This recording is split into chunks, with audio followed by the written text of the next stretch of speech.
Hi everybody, we're back. We brought summer intern Austin back in to teach us all the great things that he learned about cast iron care.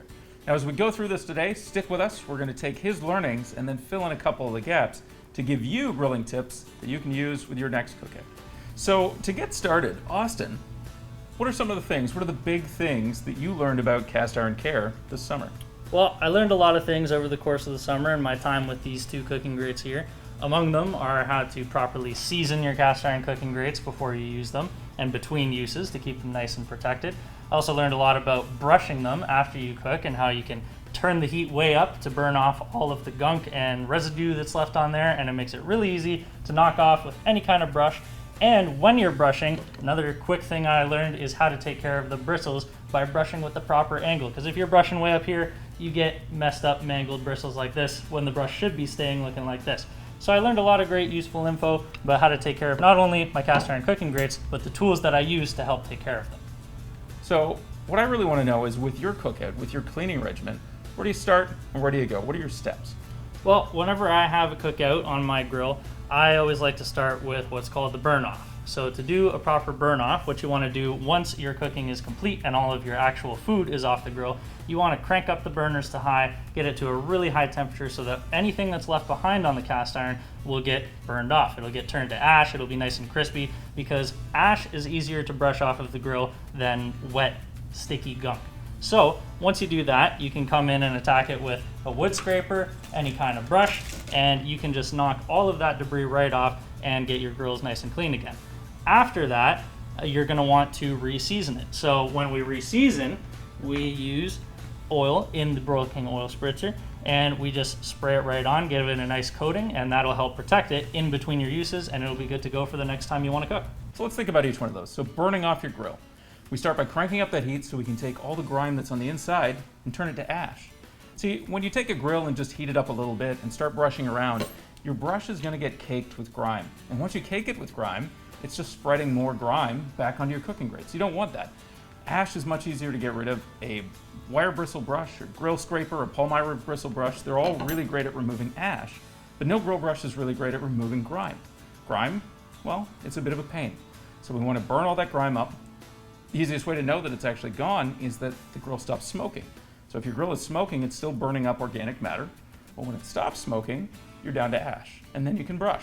Now, brushing was that second step that Austin laid out, and brushing is going to be key to grill safety and grill cleaning. It's one of the most essential things that you're going to do with any cookout, because that keeps the flavors from the last thing that you cooked sticking to the foods that you're cooking right now. So whether you've got a stainless bristle brush, and this is the Broil King heavy duty bristle brush, Austin went over it in one of his earlier videos. It's got the little grime guard on the back here that keeps any of that grime from your grill from getting flicked back onto you, and then heavy stainless bristles. Whether you've got one of these or something made out of, I'll reach right over here, Austin, Palmyra, which is a wood fiber bristle, or the nylon bristles we have here, they're all designed to do the same thing, which is to take any of that hard ash, that char that's on the cooking grates, and break it up. Now anything that can't be brushed, a scraper is going to remove. So a grill scraper that's designed to contour your cooking grates, or the scraper on the grill brush can break any of that stuff up. Now as Austin noticed when he was going through all of his videos, if you scrape too hard and don't brush enough, you're going to get transfer from your scraper. So a grill scraper is a great tool, and it really helps you take it right down to the patina on your cooking grates. If you just use a scraper, you might be able to just transfer some material from this. So a brush is still an amazing thing to have to clean those grates up completely. Now seasoning was that last thing that he mentioned, and seasoning is probably the most contentious thing in grill care, because seasoning is really something that we know from cast iron pots and pans. And why do I say it's contentious in grill care? Well, you're dealing with a grill that gets hot. And I don't mean a little bit hot, I mean really hot. So a good patina is basically oil that's been baked onto those cooking grates, but if you get those cooking grates hot enough, you burn it off completely. Cast iron care is kind of tough, and it takes persistence.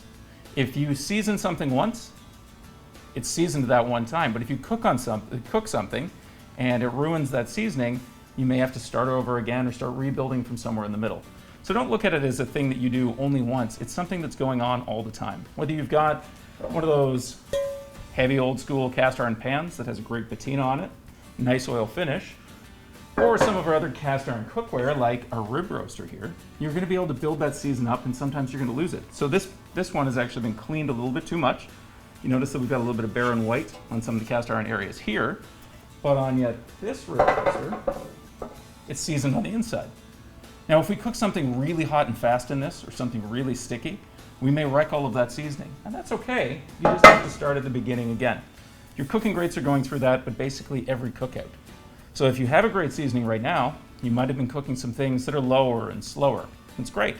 But as soon as you heat it up and burn it off and cook something hot and fast, you may be starting over and taking it back to a basic finish. That's okay. Seasoning comes and it goes, but you still have to do it. So season before and after any cookout. It's going to prevent your food from sticking while you're grilling, but it's also going to help your cooking grates last that much longer. All right, so Austin, I think one thing that we need to ask is, what is one thing that every griller needs to do? Well, I would say that one thing every griller needs to do is season their cast iron cooking grates. And not just once. That was something I learned this summer. I always thought that it was just you season them when you first get them, before your first ever cook, and then they're good to go pretty much for their entire lifespan. But you need to do this more than just occasionally. Do it before every cook. It's important to keep that protective layer on there, and don't beat yourself up if you build up a great patina and then it gets destroyed, because you can just season it again. So make sure you season your cast iron cooking grates. Austin, those are all great points, and what I really like about it is, you're right, it is one of those ongoing things. It's never going to be perfect, but you can always work on it and work on it and work on it. Now remember, when you're seasoning your cooking grates, don't just season the peak, don't just season the top, season both sides. And whether it's cast iron cooking grates, cast stainless, or rod stainless, when you can season both sides, number one, you have two usable sides, and number two, you're going to make sure that they last and perform for years to come. All right, so Austin, do you have any questions about taking care of your cooking grates that are left over after the series we did this summer? Well, I do have one question, because we've been taking care of cast iron cooking grates all summer, but I'm wondering, does any of this stuff apply to stainless steel rod grates or cast stainless grates? Austin, that's a great point, and I'm going to take that cast stainless grate off of you. When you're taking care of your cooking grates, whether they're cast iron, rod stainless, or cast stainless, the big three really have the same effect. So will a cast iron cooking grate hold a better season than rod stainless? Of course it will. But let's talk about burn off, brush it down, and then re-season on any of these grates. The burn off is there so that you burn up any of that organic matter, and all of that matters on all three of these materials. You want to burn it off so that you can brush it down and then remove all of that ash. Remember, if you cooked fish on your grill 2 weeks ago, you don't want to taste that same fish now. You want to get that off there. You want to get it burnt off and brushed away before you get down to seasoning. Now, seasoning is going to stick to something that's a rough texture, like your cast iron or your cast stainless here, and give you a better patina, which is what we're trying to build up here. That's going to be a little bit more difficult on rod stainless. But with rod stainless, if you don't have the temperature right when you're about to start grilling, and if you don't have oil on the food or oil on the cooking grates, or both, you're going to get stick. So if you're cooking chicken breasts on rod stainless and you just put them on dry, they're going to stick, they're going to tear, and then you've got more burnt on bits. So seasoning matters in all three of these. But it's always the big three. Burn it off, brush it down, and then re-season. So with all these great options for grill brushes, how long should a grill brush last? Well, that's a good question. So with grill brushes, don't look at it as one of those things of it's going to last you this amount of time, because it all has to do with use. If you don't grill that often, your grill brush is not going to break down at an incredible rate. But you need to know what you're looking for, and you need to know how often to check it. So we recommend that you always check your grill brush before and after any use. If it's in horrible shape, if you've given a plastic head grill brush too much heat, you could be softening up the bristles, you could be doing a lot of damage to it. If you brushed incredibly hard and the grill's just super grimy, you could be damaging the brush. So before and after every use, take a look at that brush head and see what you've got, see how that looks. It's going to tell you a lot. There's usually a warning sticker, and on any Broil King brush, there is a warning sticker on it that tells you exactly what you should be looking for, what that inspection process is. Read that, it's going to tell you what to look for, and you're going to look for bristles that are damaged or coming out, bristles that are going in every direction. That's a grill brush that you want to replace. So basic recommendation would be, if you're not checking your grill brush every 3 months, you might want to be checking it every 3 months. And don't be afraid to replace it. Grill brushes are relatively inexpensive. You'll go out and replace a toothbrush, which costs usually considerably more than any grill brush. You'll do that on a regular basis. So go out and not just get a new grill brush, but get a good grill brush. There's no point in getting a 99-cent grill brush because it's going to give you 99-cent performance. You want to go out there and get something that's quality, that's going to clean your grill well, and perform for longer. So what's the difference between the various oils that you would use to season your cast iron cooking grates, and what do you prefer between spraying on your oil or basting on your oil? All right, Austin, that's a great question, and it's actually a two-part question. So first we're going to take on the oils, and then we're going to go over to how you apply them. So part one, the oils that you're going to season your cooking grates with. You want to be using food-grade oil, not machine oil. Machine oil was not meant for cooking with. You don't want that anywhere near your food. It can take a lot of heat, but it's not what we're working with today. So food-grade oils have something called a smoke point, and that's the temperature at which they'll start to smoke. Some of them have higher smoke points, and some of them have lower smoke points. They're going to smoke, and eventually they're going to burn. A gas grill can get plenty hot enough to burn off any oil, but some of them do perform at higher temperatures. So you'll see avocado oil and rice bran oil at the top end of that, around that 500 degrees Fahrenheit range. Now, that's a great temperature to grill a steak, but some of the other oils that you'll see are going to burn off around 350 to 400. Some of the more common oils like vegetable oil and canola oil. They wouldn't be so great for grilling a steak. People commonly use olive oil as well. Now, while the higher smoke point oils are better, they're also more expensive, and we're going to get to that in a second. Seasoning your cooking grates has a lot to do with getting that wet, black look. You have to spray on a reasonable amount, or based on a reasonable amount of oil, to get that wet and black look. With the more expensive oils, you may not apply enough of it because you're trying to use less of it, really because of the cost, because of how dear that oil is. If you find that you're getting splotchiness on your cooking grates, where you've got some areas that are dry and some areas that are wet, that's not enough oil, that's not enough seasoning. So find an oil that you're comfortable with applying a reasonable amount of, because that's going to give you that best patina and that best seasoning. Ultimately, you want to get, well, not a lot, but the right amount on there to just give you that perfect patina for your cooking grates every time. So on the second part of that, about how you season your cooking grates, I've been here at Broil King for a lot of years now. I've used a lot of different things. For the most part, I do prefer the spritzer most, and I'll come to that in a second, but the basting brush does work too. Ultimately, like I said, with the oils, you want that wet and black look. That's what you want to see on your cooking grates. And when you apply it can be before you start grilling, after you're done grilling, or sometimes it's in the middle. Now, if you're going to use a basting brush, if your grill is lit and you have flame, and you start basting oil onto your cooking grates, you're going to get some flare-ups, because you have actual droplets of oil that are falling down, they're hitting that flavor wave, and they're going to want to ignite.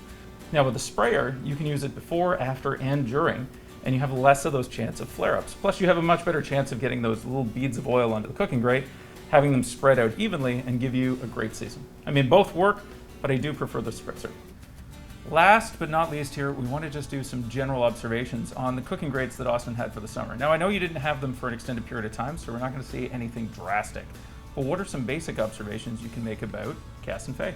Well, if we take a look at our two baby girls, Cass and Faye, as you've seen them in the videos, Cass has more of a darker, sort of almost shiny, wet look from the seasoning, from the washing, from the constant upkeep that I was really focusing in on with Cass.